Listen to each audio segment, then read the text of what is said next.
नमस्कार, times now Navbharat पर आपका बहुत बहुत स्वागत है। आपके साथ मैं हूं राकेश पांडे। घड़ी में शाम के 4:50 होने वाले हैं। वक्त हो गया है राष्ट्रवाद का, और आज राष्ट्रवाद में सवाल मानसून सेशन के मद्देनजर हो रही सियासत पर। सवाल कि क्या इस बार वाकई मानसून सेशन में संसद में मौसम बदलने वाला है? आस्था डिलिमिटेशन पर संसद में आर पार होने वाला है। सबसे बड़ी खबर यह है कि परिसीमन बिल दोबारा पेश होगा और इसके लिए संसद में सरकार के पास पूरे नंबर होंगे। सपा कांग्रेस को छोड़कर सूत्र बता रहे हैं कि सभी पार्टियां सरकार को सपोर्ट कर सकती है। तो सवाल फिर वही है कि कलंकित बहुमत बोलने वाले क्या अपना कुनबा बचा पाएंगे? यह रिपोर्ट देखिए, फिर डिबेट की शुरुआत करते हैं।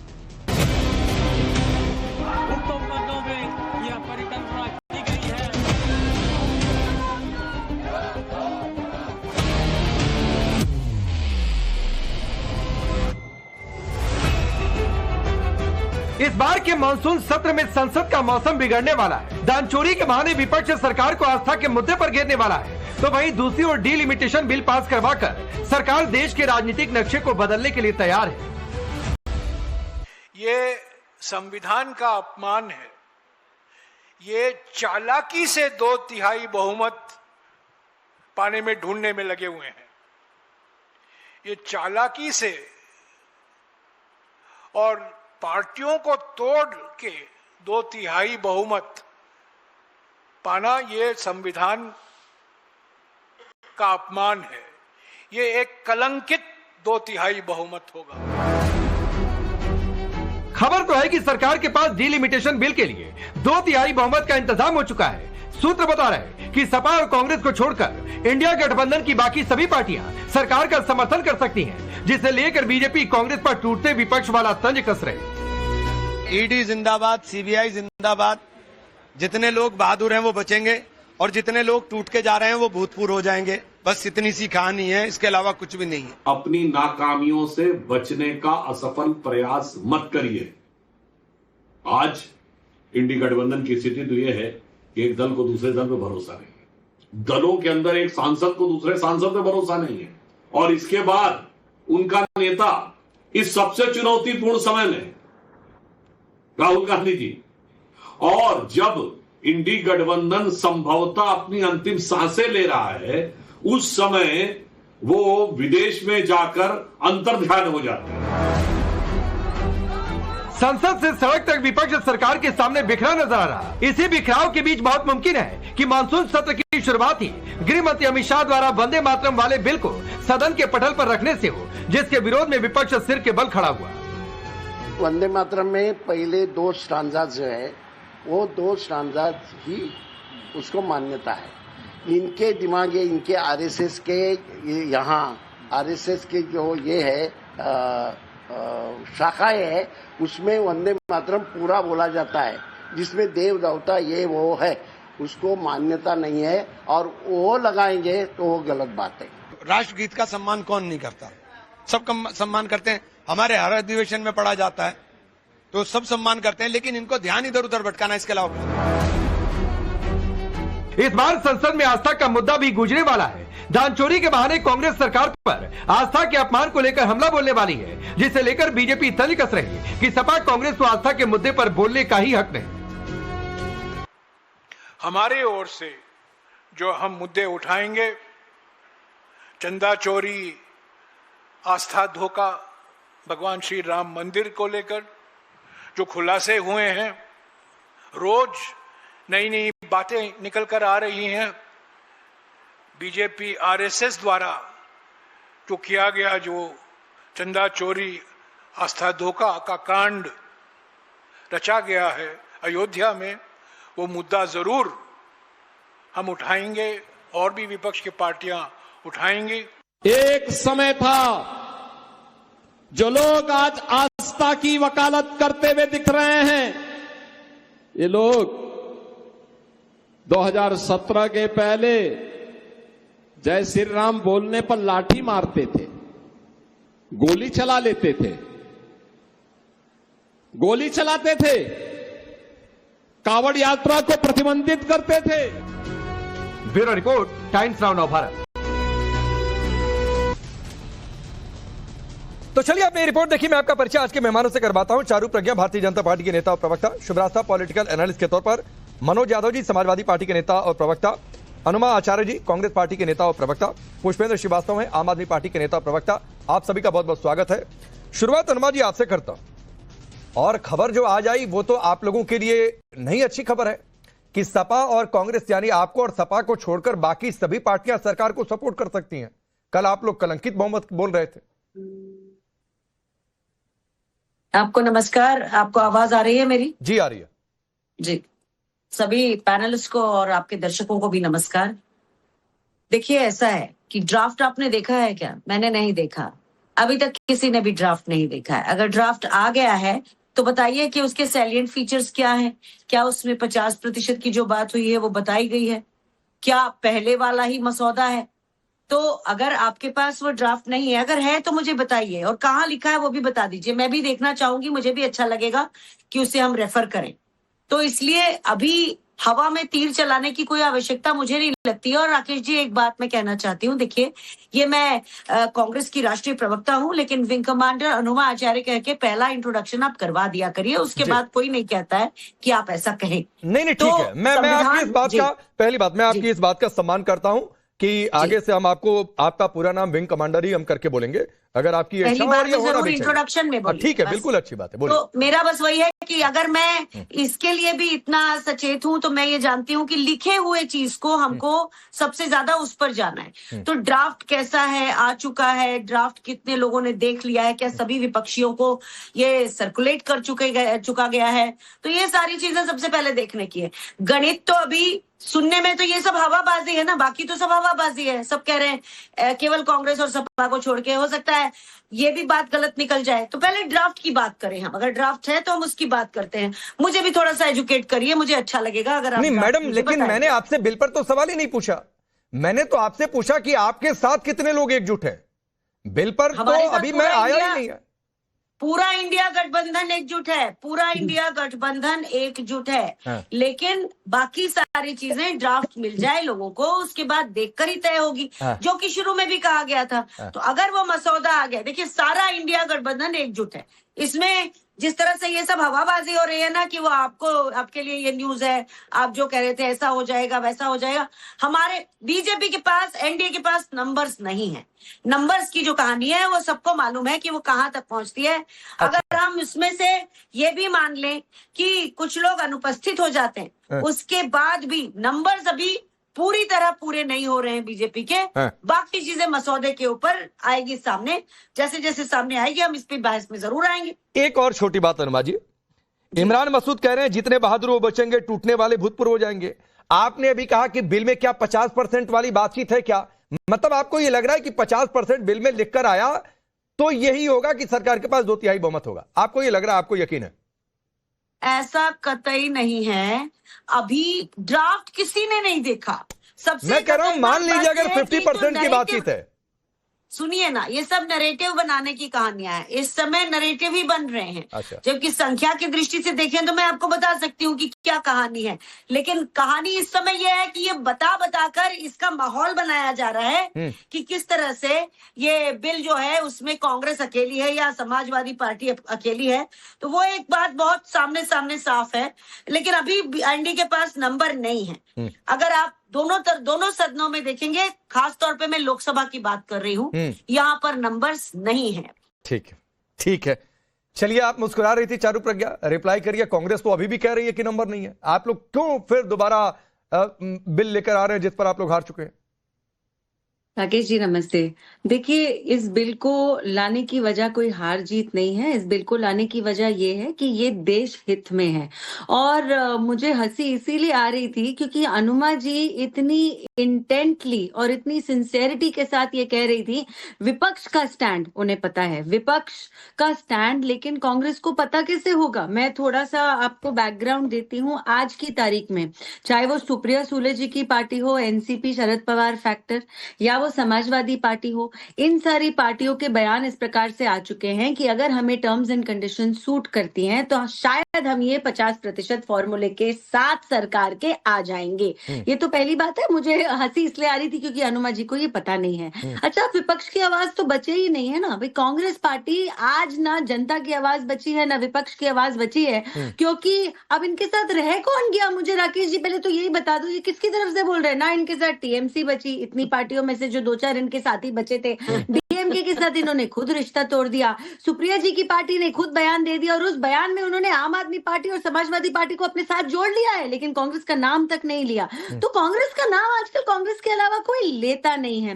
देखिए, इस बार जो मॉनसून सेशन होगा वो हमारे देश की सारी आकांक्षाओं के साथ जुड़ा हुआ है। उसमें विपक्ष का क्या एजेंडा है वो महत्वपूर्ण नहीं है, क्योंकि विपक्ष का एजेंडा, जैसे आप ये देखते हैं सीरियल आते हैं, हर एक सीरियल का सीजन आता है, विपक्ष का एजेंडा इन सीरियल्स की तरह ही है। आपको मैं बताती हूँ किस प्रकार से इनकी स्क्रिप्ट चलती है। सबसे पहले एक प्रेस कॉन्फ्रेंस होल्ड करते हैं और उसके बाद अपने 10 नए मुद्दे गिना देते हैं, और ये इनके अकेलों के मुद्दे होते हैं, विपक्ष के मुद्दे नहीं होते। उन मुद्दों को ये पकड़ के बैठे रहते हैं और कहते हैं भाई हमने तो हत्या कर दी संविधान की। अच्छा ठीक है, मैं रिप्लाई ले लेता हूं।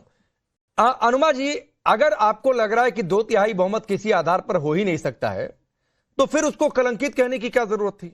फिर यह कहने की क्या जरूरत है कि जो बहादुर है वो बचे रहेंगे? मतलब आपके मन में शंका तो है ना कि सरकार ने इंतजाम कर लिया है, या 50% पर शायद कंसेंसस बन रही है? क्योंकि पिछले सेशन में भी केसी वेणुगोपाल ने आखिरी समय में कहा था, जिस पर अमित शाह ने कहा था आप कहिए तो हम 1 घंटे में पेपर लेकर आते हैं। देखिए राकेश जी, एक बात बहुत साफ है कि विपक्ष का लोकतंत्र में उतना ही बड़ा स्थान है जितना बड़ा सत्ता पक्ष का होता है। लेकिन आप विपक्ष को धीरे धीरे करके खरीद रहे हैं, किसी को अपने में मिला रहे हैं, डरा रहे हैं, ईडी सीबीआई कर रहे हैं। अरे तो वो एक चीज सामने दिखती है। लेकिन मेरा कहने का अर्थ ये है कि अगर केवल महिला आरक्षण बिल होता तो बात दूसरी थी, लेकिन सरकार की मंशा नहीं थी। जब 543 थे तो उन्हीं के साथ लागू करना था ना। मुझे पहले जवाब देने का मौका दीजिएगा प्लीज। अपने, और इसीलिए एनडीए हार रही है, क्योंकि उनको नारी सुरक्षा, जो महिला अभिनंदन क्या कहा था, वो बिल जो है वो नहीं लेकर आना था। इनको केवल दक्षिण के राज्यों का जो असर है, जो दक्षिण की जो सीटें हैं उनको कम कराना था, और 2011 की जनगणना के आधार पर। तो ये बहुत साफ दिखता है कि एनडीए अखिलेश यादव का नाम नहीं लिया, कपट है, लोकतंत्र और संविधान के खिलाफ इनके मन में बहुत बड़ा। अच्छा, मैं जरा डिबेट को आगे बढ़ाता हूं, आता हूं चारू प्रज्ञा, आपकी भी बात आ गई। जरा जो है लाइए डिबेट में शुभरास्ता को। शुभरास्ता, मैं बार बार ये पूछ रहा हूं कि अगर इतना ही विश्वास है कि एकजुटता है इंडिया गठबंधन में, तो फिर कलंकित बहुमत के बोलने की क्या जरूरत है? फिर क्या ये बोलने की जरूरत है कि जो बहादुर हैं वो बचे रहेंगे? फिर तो एकजुट है, बात खत्म। हमारे देश में पिछले कुछ वर्षों से विपक्ष ने जुबानी जंग के अलावा लड़ा ही क्या है? तो ये सरकार को कलंकित कह दें, ये विपक्षी एकता को बार बार बता दें कि भाई हम तो बिल्कुल एकजुट होकर ही खड़े हैं और चुनाव में एक दूसरे के खिलाफ लड़े। तो ये जो विरोधाभास है, ये तो हमेशा से विपक्ष, इंडी गठबंधन जिसको ये कह रहे हैं, वो तो हमेशा से उसका क्लासिक फीचर है इंडी गठबंधन का, विरोधाभासों में जीना। नहीं तो आप मुझे बताइए, मैं बहुत सम्मान करती हूँ सारे प्रवक्ताओं का, और खास करके वो लोग जो कि अपने आप को जिन्होंने डिफेंस में सेवाएं दी हैं। मैं जानना चाहती हूँ कि हमारे देश के विपक्ष की डिफेंस नीति क्या है, पाकिस्तान को लेकर के क्या है उनकी राय। मैं इन विषयों पर चाहती हूँ कि चर्चा हो। मैं ये नहीं चाहती कि जबानी, मैडम मैंने बोला नहीं है, पहले मेरी बात सुन लीजिए, उसके बाद आप बोलिएगा। डिलिमिटेशन को लेकर के इनका क्या मंतव्य है, वो कौन सा ये मसौदे की बात कर रहे हैं। मैं देश का एक नागरिक जानना चाहता है कि विपक्ष के पास कौन सा ऑल्टरनेटिव मसौदा है, जो ये कहते हैं कि आदर्श मसौदा ये है, सरकार ये सरकार नाकाम है, नाकारी सरकार है, इसको कुछ नहीं आता। हम बताते हैं कि मसौदा क्या है क्या उनके पास, अनुमा आचार्य जी के पास? चलिए अनुमा जी, अगर नहीं है तो फिर हम किस बात पर बहस कर रहे हैं? ठीक है, अनुमा जी रिप्लाई करिए शुभरास्ता की बात का, और एक मेरे सवाल का जवाब अगर आप हाँ या ना में दे पाए, अगर पार्टी में कंसेंसस हो कि अगर 50% सरकार लिखकर आती है तो क्या कांग्रेस भी सपोर्ट करेगी, हाँ या ना? हम तीन तरफ से हम जो सत्ता पक्ष का है वो हमला झेलते हैं। यही एक हमारी बात है कि हम चाहते हैं कि दक्षिण को भी उतना ही हिस्सा मिले जितना उत्तर को। बीजेपी क्या चाहती है कि दक्षिण के राज्य पूरी तरह नगण्य हो जाएं। तो उनका जो आज राजनीतिक विश्लेषक के रूप में जो बीजेपी का एक प्रस्ताव लाया जा रहा है सामने, वो हमको दिख रहा है। आपको क्या समझ नहीं आता कि जो दक्षिण के राज्य हैं उनका और उत्तर के राज्यों का बराबरी से उस सत्ता को बनाने में उनका योगदान होना चाहिए, और वह चीज जो है उसी के बारे में ये पूरी कहानी है। हाँ। बार बार सत्ता पक्ष ये चाहता है कि किसी तरह से दक्षिण के राज्यों को हटा दिया जाए। इन्हीं के अपने सांसद बोल चुके हैं। अरे मैडम, साउथ नॉर्थ क्यों कर रही है? एक लाइन का सवाल था कि अगर 50% सब जगह बढ़ रहा है और लिखकर आता है तो क्या कांग्रेस पार्टी तैयार है कि नहीं? दे रही थी ना राकेश जी। हाँ। पहले सुब्रत राकेश जी, मैं जवाब देना चाहती आ रहा हूँ शुभ्रा सा। आप जी। मुझे बताइए हाँ। कि कहीं ब्लैक एंड व्हाइट में है क्या? ये सब जब होगा तब होगा। हाँ। अभी बारिश हो नहीं रही है, मैं छाता पहन के जाऊंगी या रेनकोट पहन के जाऊंगी? हाँ। ये बात जो कल आपने सुनी है, हाँ। किससे सुनी है आपने? इंडिया गठबंधन के एक घटक दल की नेता से सुनी है। हाँ। वही बात मैं आपसे पूछना चाहती हूँ। अभी तो आपके पास कुछ है नहीं मसौदा, आप तो वही सूत्रों के हवाले से भी नहीं मैडम, बता रहे वही हैं इंडिया कि आपके गठबंधन पास दल की मसौदा नेता क्या ने है। यह भी कह दिया था अनुमा जी कि अगर 50% की बात लिखकर आएगी तो हम उस पर विचार करेंगे। उन्होंने ये भी कह दिया था, आप उसे स्किप कर रही हैं। तो आप बोलिए कि कांग्रेस पार्टी विचार करेगी फिर। राकेश जी, विचार करने के लिए मसौदा सामने आना जरूरी है। इस सरकार की ये आदत है कि ये सरप्राइज देती है, ये मसौदे नहीं लेकर आती। आप पूछ किससे रहे हो? ठीक है शिवराज साहब, 30 सेकंड, फिर मैं मनोज जी आ रहा हूं। देखिए, किसी के ऊपर तंज कस करके अगर कांग्रेस को लगता है कि वो अपने डिफेंस सेक्टर में काम करने के बाद अगर उनको ये लगता है हनुमा आचार्य जी को कि वो किसी पे कुछ भी बोल के निकल जाएंगी, नहीं, चुप रहिए, अब आपका समय खत्म हुआ और आपने अपना रिस्पेक्ट खुद खत्म किया इस शो पे। आचार्य जी, आप जब बोल रही थी तो मैं बिल्कुल शांत थी। थोड़ी तो जो डिसिप्लिन सिखाया गया होगा आर्म फोर्सेज में, डिसिप्लिन सिखाया जाता है, चाहे वो कोई भी आर्म फोर्स हो, कम से कम वो अनुशासन प्रियता ही दिखा दीजिए यहाँ पर। जान जाने कैसे आपने क्या किया है मुझे नहीं पता। मैं पूरी ये राकेश जी प्लीज आपको मॉडरेट करना पड़ेगा। अच्छा ठीक है, मैं आता हूं बीच में। मुझे लगा था कि शायद आप लोग आपस में वाद विवाद करके सुलझा लेंगे। अनुमा जी आपने अपनी बात रखी, शुभरास्ता की भी बात आ जाए फिर आप भी काउंटर कर लीजिएगा। ऐसा थोड़ी नहीं कि आपको मौका नहीं मिलेगा। सबको अपनी बात कहने का हक है और सबको बराबर समय मिल रहा है। दो मेहमान तो अभी इंतजार कर रहे हैं। मैंने केवल राजनीतिक बात पर राजनीतिक। हाँ नहीं, बिल्कुल पर्सनल टिप्पणी कोई ना करे। पर्सनल टिप्पणी करने का मैं वैसे भी किसी को अधिकार नहीं देता हूँ। पर्सनल टिप्पणी कोई ना करे, पर्सनल टिप्पणी किसी को करने का अधिकार नहीं है। अब ठीक है, शुभरास्ता बोलिए। पढ़ने लिखने का आप मुझे बताइए कि नॉर्थ और साउथ डिवाइड की जो आपने बात कर दी, कह दिया कि साउथ के अस्तित्व खत्म करने की मुहिम है। किसने शुरू की है साउथ के अस्तित्व खत्म करने की मुहिम? किस तरीके की बात है आपकी? आप ही के पार्टी के नेता हैं शशि थरूर, लिखा है उन्होंने ओपिनियन एडिटोरियल, पढ़ा है आपने? और अगर पढ़ा है तो 5 पॉइंट बताइए क्या लिखा है उन्होंने उसमें। कुछ आता जाता है नहीं आप लोगों को, आपको लगता है आए दो नहीं,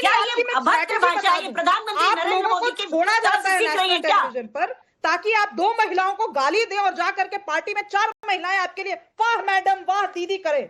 तो आप बेहद शर्मनाक बात है। क्या आप थोड़ा नहीं आपके राकेश जी, क्या आपके चैनल पर इस तरह से बात होती है क्या? बौद्धिक रूप से चलिए, अब अनुमा जी का भी एक काउंटर आ जाए।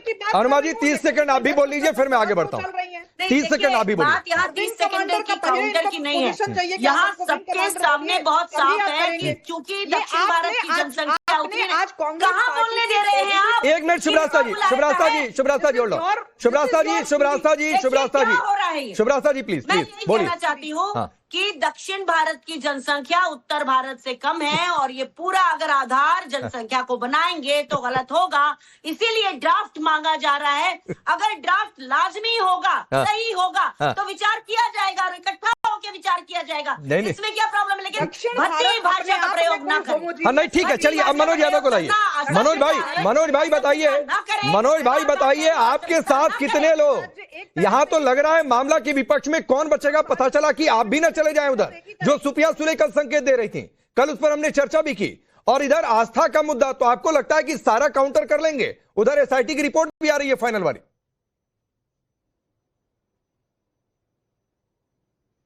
देखिए, निश्चित तौर पे आस्था पे बात सोनी हो गई, बाकी परसीमन पे बात लगभग 100% हो गई। आपने पुनः उस सवाल को रिपीट किया, इसके लिए आपका धन्यवाद दूंगा। सबसे पहले ये बात कहूंगा कि डिबेट में जब बहस होगी तो कोई तंज कसेगा, कोई व्यंग्य कसेगा, इसका बुरा नहीं मानना चाहिए। किसी को भी उसके विपरीत में उसको भी तंज कस देना चाहिए और ये बात कहना मेरे ख्याल से उचित, हल्की और छोटी बात हो जाती है। मैं ये कहता हूं कि अगर बीजेपी के लोग 50% की बात हो रही है और सारी बातें हो रही, तो क्या विपक्ष ने तमाम सारे मुद्दों पे, ऐसे मुद्दों पे, चाहे देश की रक्षा की बात हो, सरकार को पूर्ण बहुमत मिला है सदन के अंदर, एक कहते नहीं एक सुर में सरकार की खिलाफत किए बगैर तमाम मुद्दों पे विपक्ष ने भी उनका बहुत सारे मुद्दों पे समर्थन किया है। अगर समर्थन किया है तो धन्यवाद का पात्र है विपक्ष, लेकिन तब कभी भी आप देख लीजिए सिर्फ व्यंग्य मारा जाता है, रोजाना एक व्यंग्य मारा जाएगा, विपक्ष के ऊपर मारा जाएगा, लेकिन इतना हल्का हल्का नहीं होगा ये वाला सब खेल। आस्था पे कुठाराघात किया है, जानते हैं क्या हुआ? डकैती, चोरी समझते हैं, चोरी छोटी चीज है, प्रभु श्री राम के ट्रस्ट का चोरी हुआ। अब तो आज और एक नई खबर आ गई, आपके चैनल पे मैंने बाइट भी दी है, वहां कुछ अब 10 दिन के लिए अनुष्ठान कराया जाएगा, मतलब उस पाप को धोने की प्रक्रिया की जाएगी, लेकिन कोई संवैधानिक प्रक्रिया नहीं ढंग से होगी। ये दुर्भाग्यपूर्ण है। ये बीजेपी के लोग अगर ये सोचते हैं कि इस बार का सदन बड़ा हलवा टाइप का होगा, सब ये खा लेंगे, मुंह में रखेंगे, ग्रुप कर जाएंगे, चबाना भी नहीं पड़ेगा, तो इतना आसान नहीं होने वाला है। इस असली तो जवाबदेही विगत 5 दशकों के बाद अब होने जा रही है बीजेपी की। जब सदन में, चाहे उत्तर प्रदेश का विधानसभा का सदन हो, चाहे सदन हो दिल्ली का, उसी सदन की ना राज्यसभा, मनोज भाई, उसी सदन, मनोज भाई आप उसी सदन की बातचीत कर रहे हैं ना, जिस सदन में कहा गया था कि इलीगल ऑक्यूपेंट है रामलला, आप उसी सदन की बात कर रहे हैं, उसी सदन में जहां पर यह कहा गया था जो चढ़े थे चिपके रह गए। देखिए, निश्चित तौर पे ये बात कही गई थी, इसमें कोई दो राय नहीं। वो सदन की कार्रवाई में वो भाषण है, उसको हम झुटला पाएंगे या फिर आप आस्था की बातचीत कर रहे हैं, तो कहीं आप रामलला की बातचीत करेंगे, क्यों? तो यही डबल स्टैंडर्ड होता है मनोज भाई, पॉलिटिक्स में यही डबल स्टैंडर्ड होता है कि जिन रामलला को आप इलीगल ऑक्यूपेंट बता दें, आप उन्हीं रामलला की बातचीत करें फिर उसी सदन में पहुंचकर, यही डबल स्टैंडर्ड होता है पॉलिटिक्स में। आप, मैं अपनी बात कह लूं? हाँ बोलिए। डबल स्टैंड, मुझे कॉपी तो चेक नहीं करानी, मुझे आपके सवाल का जवाब देना है। हाँ। सवाल का जवाब देना है। मैं ये कह रहा हूं, समाजवादी पार्टी ने आज तक भी गैर संवैधानिक काम किया हो या गैर संवैधानिक बोला हो, तो उसका सवाल पूछेगा, मैं जवाब दूंगा, अगर गलत होगा तो माफी मांग के दूंगा। जब जो बात कही संविधान के दायरे में रख के कही, क्या गलत था? क्या गलत था? आ रहा हूँ चारू, तुरंत माफी मांगी थी कोर्ट में, किसने? नहीं, बहुत सही बात है चारू प्रज्ञा, रामलला इलीगल ऑक्यूपेंट ये कहना संवैधानिक था बकौल समाजवादी पार्टी।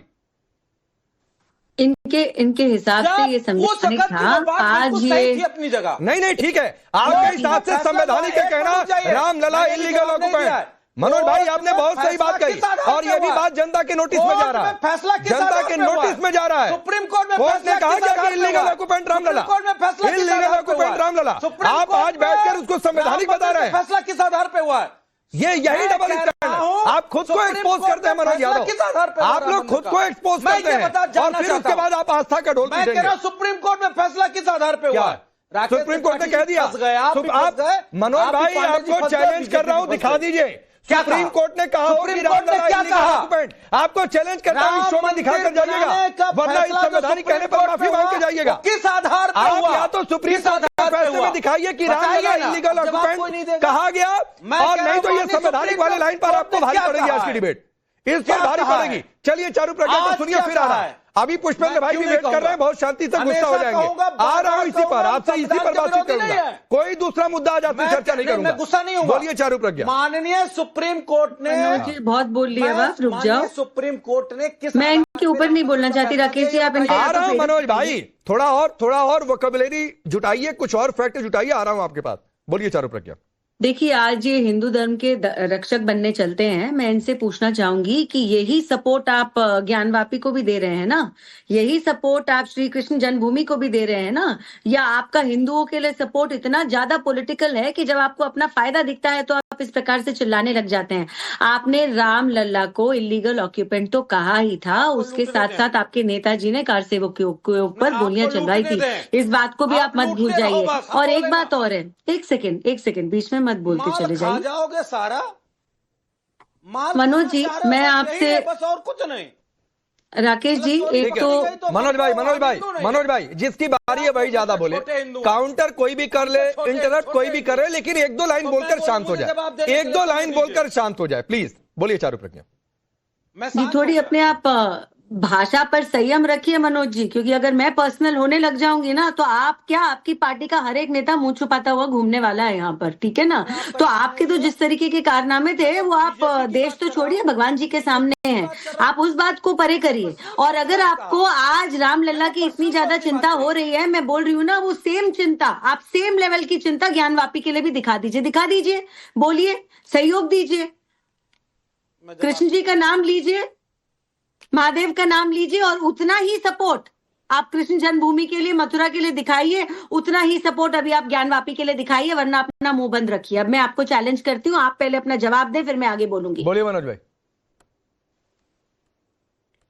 अब बीच में नहीं बोलना, आप उंगली उठा के बैठे हुए हैं ये, अब एक शब्द नहीं बोल पाएंगे ये। कृष्ण का जन्मभूमि की बात हो, हाँ मैं बोल रहा हूं, आपको आवाज देर में आएगी, मैं लखनऊ में, आप दिल्ली में।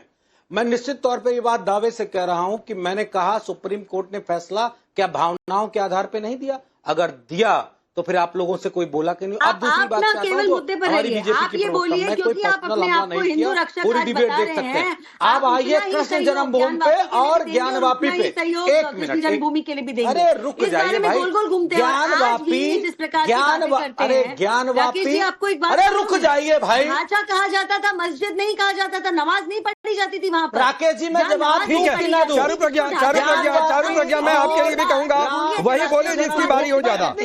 20 सेकंड में अपनी बात कह दूं। देखिए इतने महत्वपूर्ण मुद्दे पे जवाब ले रही तो कम से कम शांत होकर ले ले। ज्ञानवापी और कृष्ण जन्मभूमि पे समाजवादी पार्टी स्पष्ट रूप से कहना चाहती है कि दोनों जगह मामला न्यायालय में है।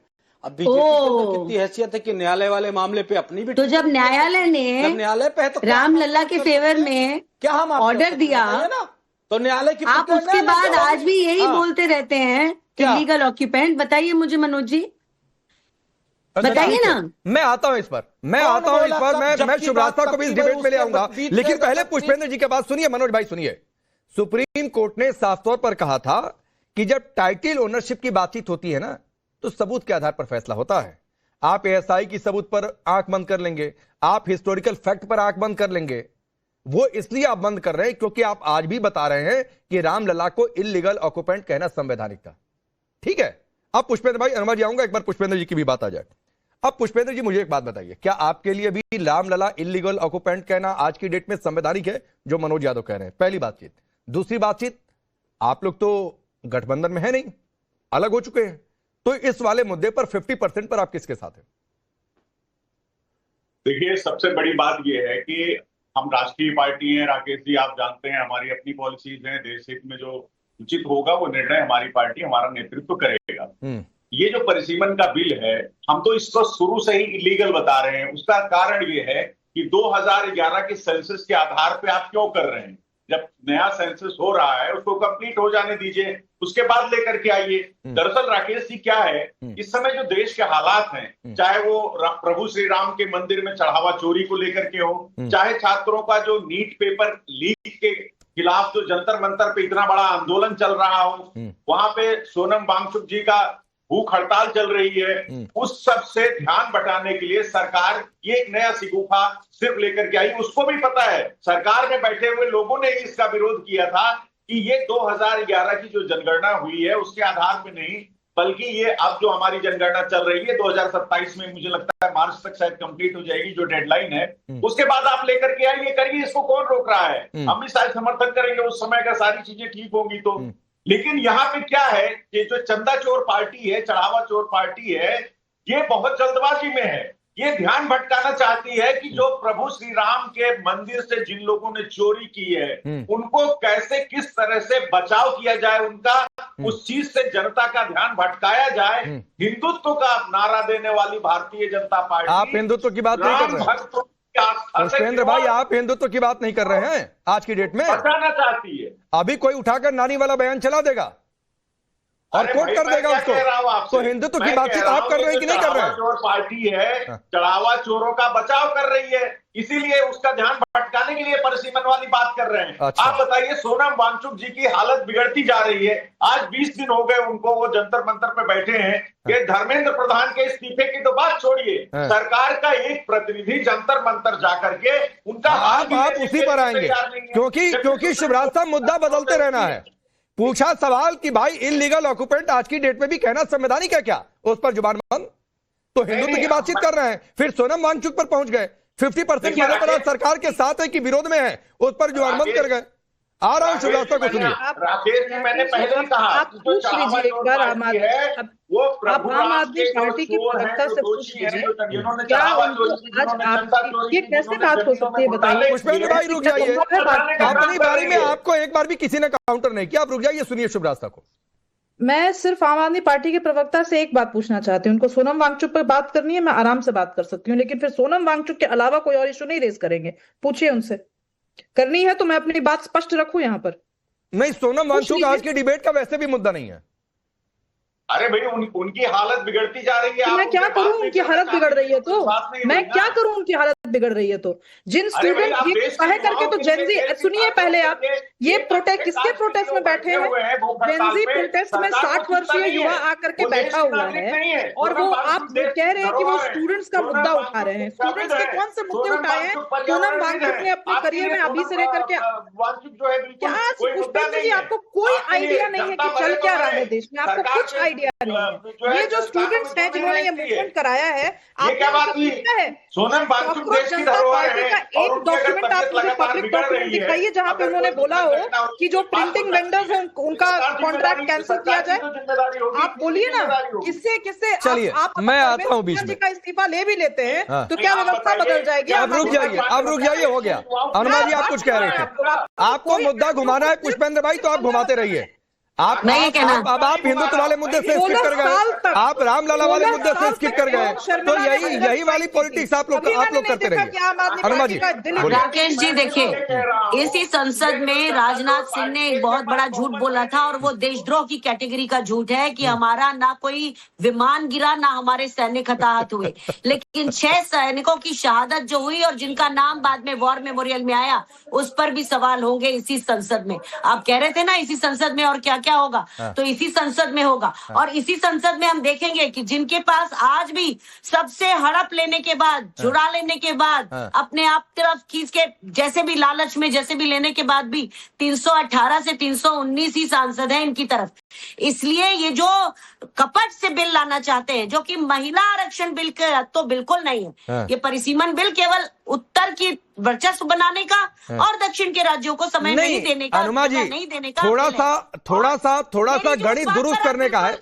अभी प्रधानमंत्री मोदी बोल रहे हैं मुझे उधर जाना पड़ेगा। एक चीज छोटी सी बताते हुए कि आप थोड़ा सा अभी कैलकुलेशन में गड़बड़ हो रहा है। कैलकुलेशन में गड़बड़ कैसे कि पिछली बार वाली वोटिंग के हिसाब से 298 था एनडीए के बाद, टीएमसी के बागी चले गए 20, उद्धव के बागी चले गए 6, एनसीपी अगर 50% पर सहमत हो जाती है तो 8 उधर चले गए, डीएमके से बातचीत चल रही है 50% बीच ये जोड़ लीजिए तो 354 हो गया। तो बहुत दूर नहीं है, कैलकुलेशन ठीक करिए, 2-3 दिन की बातचीत है। अरे डीएमके का जी पूरी राजनीति इसके खिलाफ है, डीएमके ने काले, चलिए बहुत दिन का वक्त नहीं है, मैं आप सबको रोकता हूं।